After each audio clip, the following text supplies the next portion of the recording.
SilmFilm discussion, season 2, episode 12. We found a Karita. Hi. Hi. Anyway, so we are about, I want to say, a third to a halfway through Act 1. Okay. Sounds good. So the question now becomes, do we wait until Act 2 to go to Formanos, or do we try to find another scene to take place here in Tyrion? Or do we try to find a place here in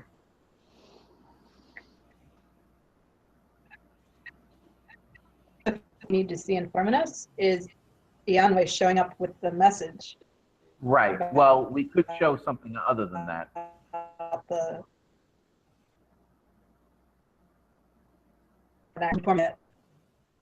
Last episode. Oh. Yeah. I just missed pretty much everything you just said. Oh, I'm sorry. Oh, I'm sorry. Internet connection.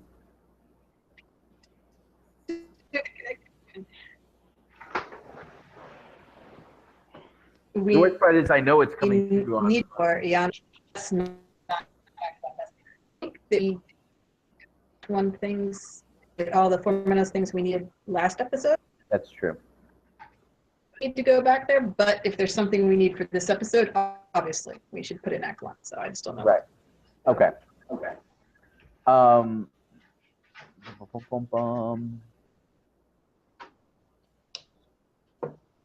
Well,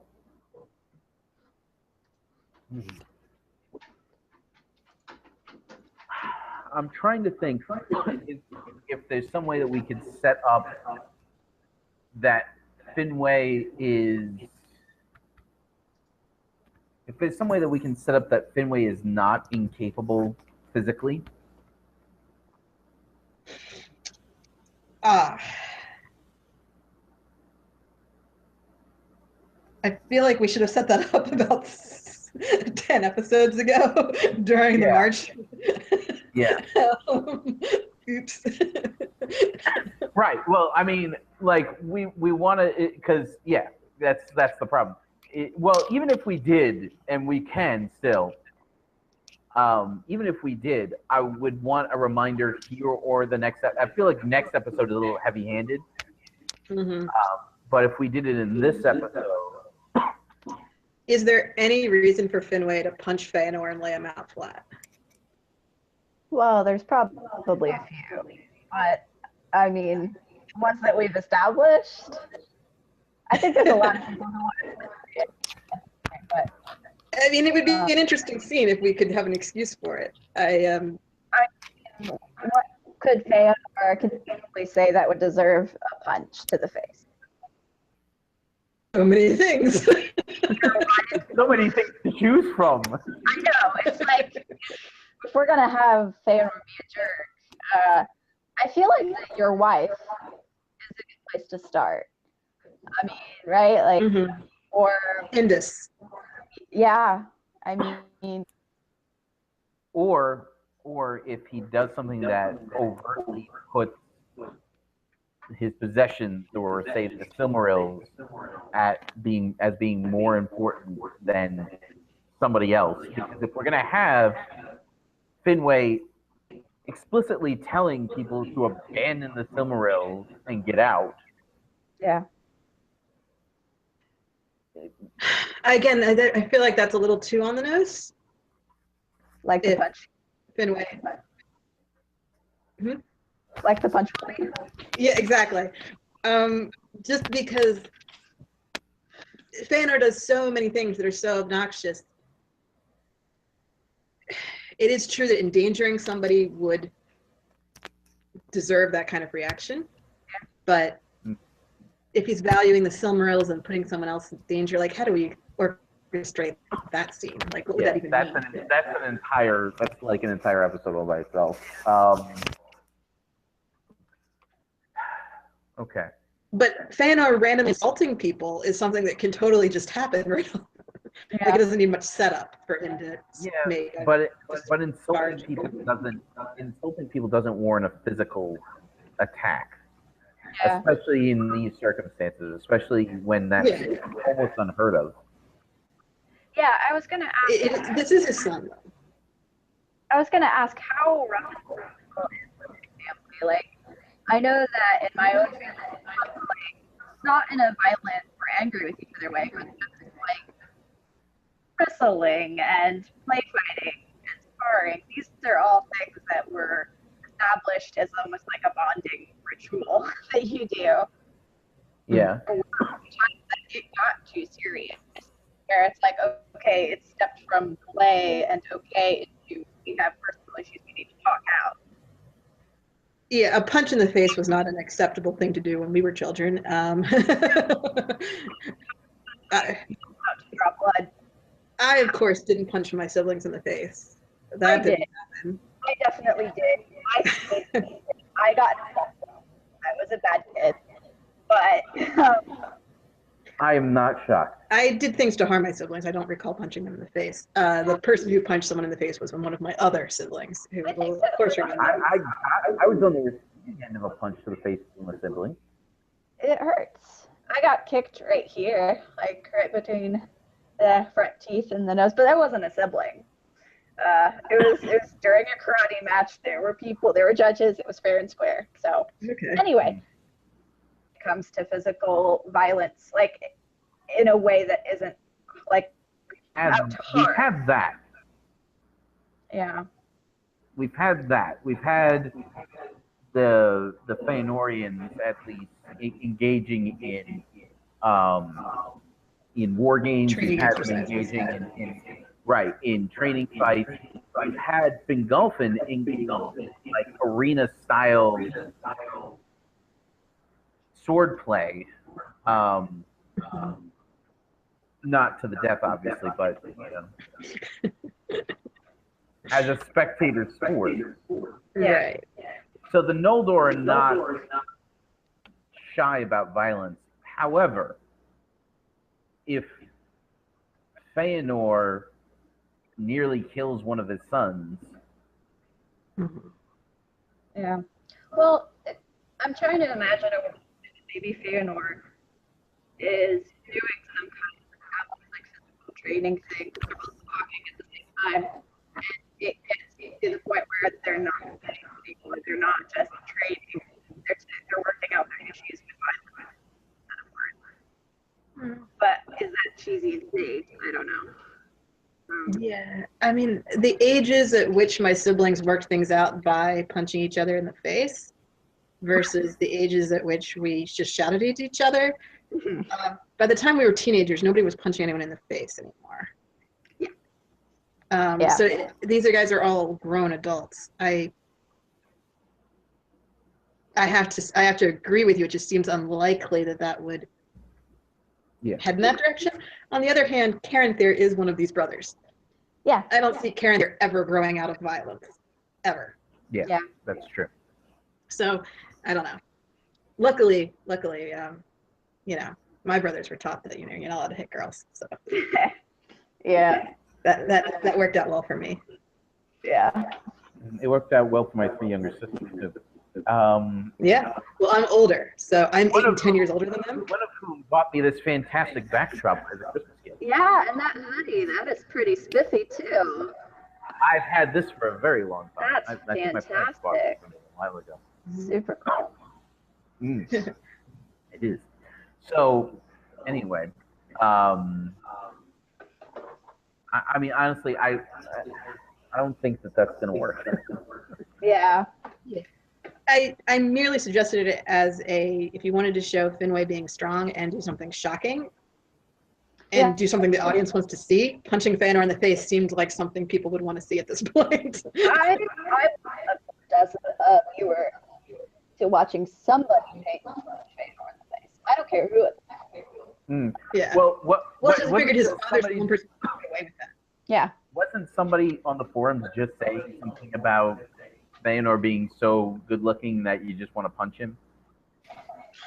Okay. No. It was the casting forum. It was Yeah. The criteria for casting Feanor is you should want to punch this guy in the face. Yeah. Yeah. Which is true. You really should want to punch Feanor in the face. Like, his character is... You can understand why Fingolfin doesn't get along with him. Yeah. Yeah.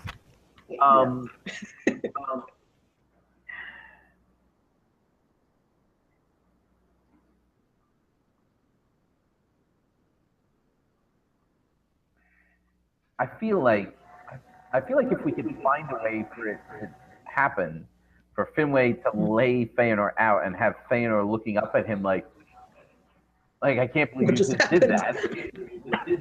Yeah. That will do a few things, and it will kind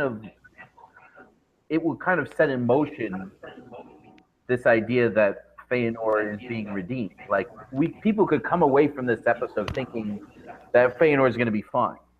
Yeah. Yeah, so now the question is there any way we can set that up that's not stupid? What if Feanor says something untoward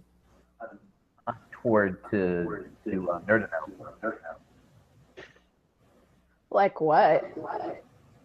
Make me a sandwich? Like, what kind of untoward?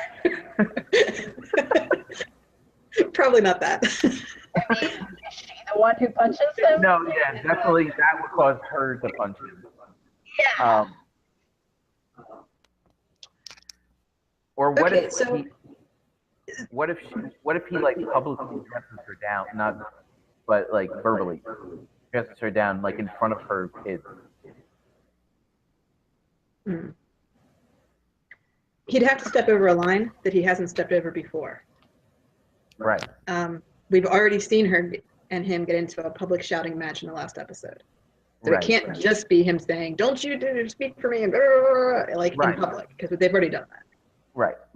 So it would have to be something more. And if Feanor went after someone who is vulnerable, Mm-hmm. It just his indiscriminate go after everybody, no one's good enough thing. If he picked on someone that he shouldn't be picking on because the person's already either way too young or weak for some other reason, I could see Finwe getting and stepping in then as in his role as king more than as father. Yeah.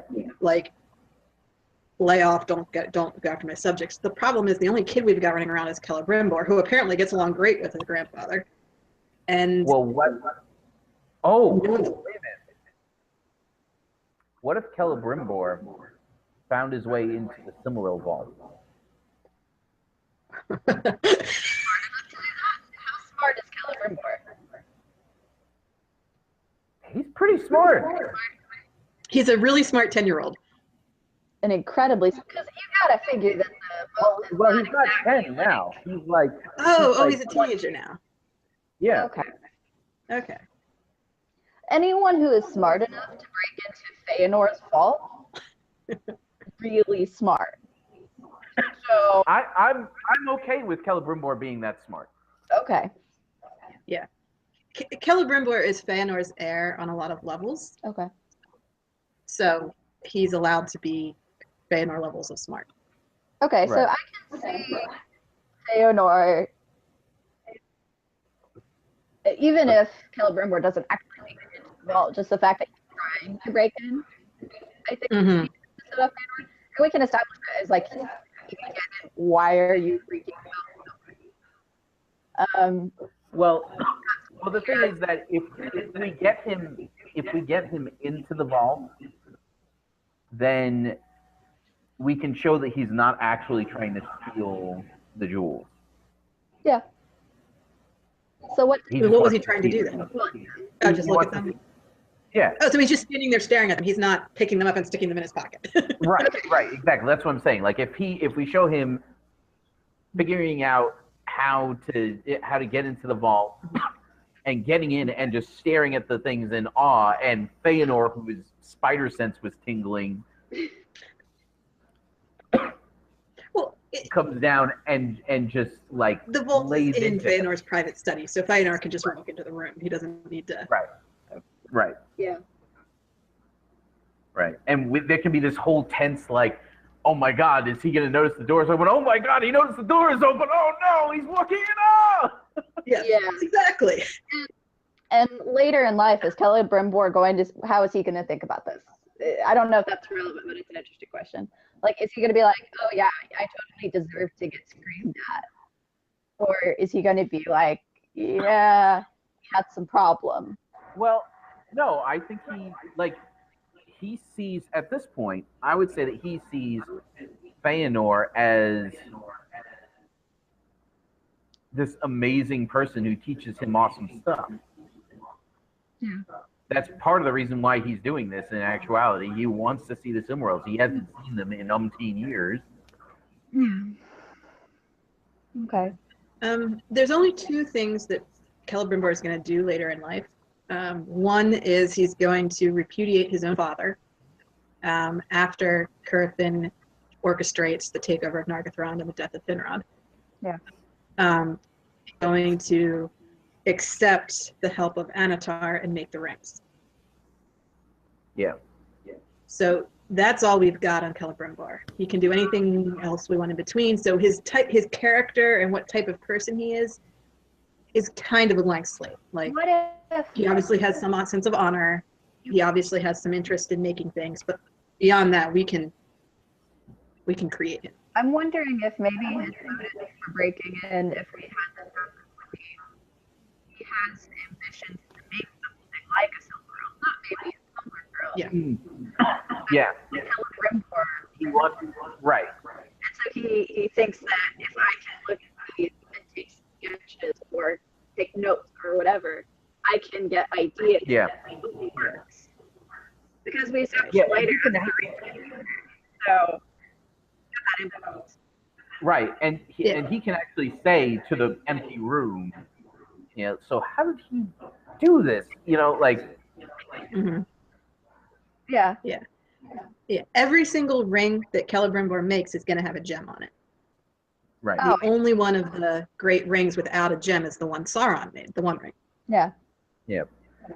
So he does make gems, Right. magic gems later. Like, that's going to be a thing he does. Right. So I agree that the having him be interested in the craftsmanship to like try to figure it out, and he doesn't, but he wants to see to try to figure it out. Yeah, I like that. Okay. And so, Poor little Celbrimbor. I know. I feel kind of bad. so Feanor comes in, catches him in the vault, Yeah. loses his mind. Right, Feanor goes ballistic. Does, Go on. I wonder if part of the insult is not just this kid is in the vault, which I believe no one could get into because I'm a genius, but also he's taking notes. He's copying me. He is stealing from me intellectually. I honestly don't even know if he even sees the fact that he's taking notes. I think he just immediately goes to, "You want it for yourself," and Yeah.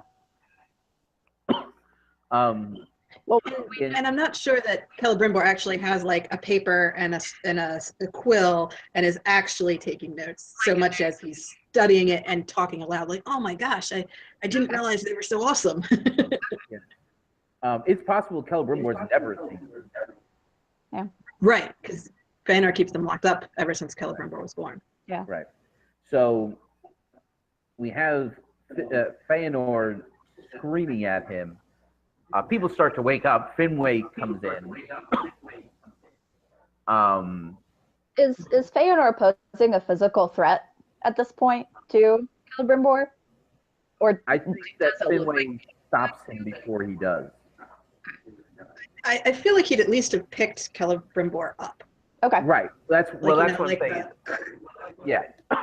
Like he. So I would think he's at least grabbed the kid. Okay. Right. I don't know if he's like shaking him or like drawing a blade on him. Like, I don't think he's got a knife in his throat. Right. I don't think he wouldn't do that, would he? That's a poor little Celbrimbor. But he's got to say or do something in front of Finwe that causes Finwe to just call back and belt him one. Well, his hand could be on the kid's neck. Yeah. Yeah. And I mean, if we cast someone, we haven't cast Celbrimbor yet, haven't kept up with the casting board at all. But if we have somebody who's taller, who's scrawnier and shorter, that's sort of obvious physical threat to someone who is a bit unhinged, someone who's taller. Yeah. If we give Theodore a line about being willing to kill to protect the Silmarils or die, it makes it sound crazy town real fast. Yeah.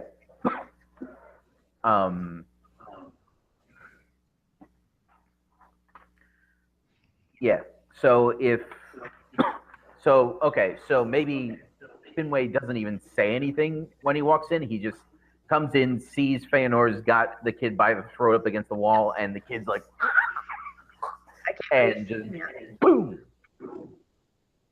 Yeah, because if he tries to pull Feanor off and Feanor isn't even registering that there's someone there, yeah, maybe the only way to snap him out of it is a nice punch to the jaw. Not breaking his pretty nose though, like that's too far. That's too far. I agree. He'll die beautifully. So Feanor falls to the floor, has a "you made me bleed my own blood" moment. Just like that.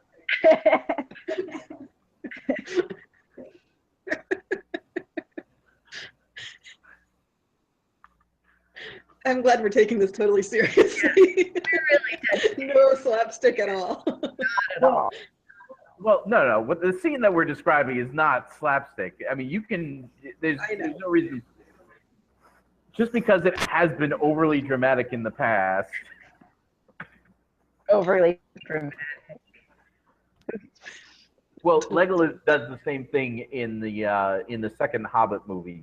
He gets into a fight with Bold, and Bold quite nearly is the biggest threat that Legolas has ever faced, and actually draws blood, which you've never seen Legolas bleed through the entire series at any point. So he's like, "What is this?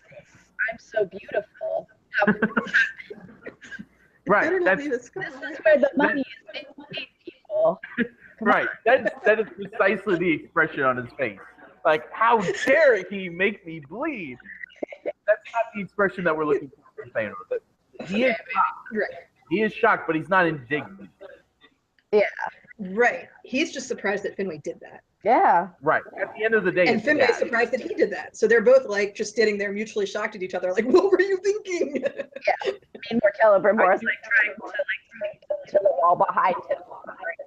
He's like, I can't win this badly. But Finwe may say something to the effect of, that's the last time you lay a hand on one of my subjects. Yeah. Yeah, and even just a line like that, very clearly establishing him as I'm a king. We might be related to each other, but I'm a king before I'm a family member. Right. He's stepping into his role finally. Right. All right. About dang time. No time like prison. Yeah. So let's take a break real quick. If you're watching this live, we'll be back in a second. If you're watching this on YouTube in the future, if YouTube ever fixes the problem that not allowing me to edit videos, and very irritating, hate you so much, YouTube. Thank you for hosting my videos. Tell us how you really feel. If you're watching it, then definitely like and share the videos if you want to share them. If you haven't yet, feel free to subscribe. Comment down below if we're getting this all wrong. We are, but it's not our fault this time. And Karita doesn't know the half of it. And we'll be back in a minute.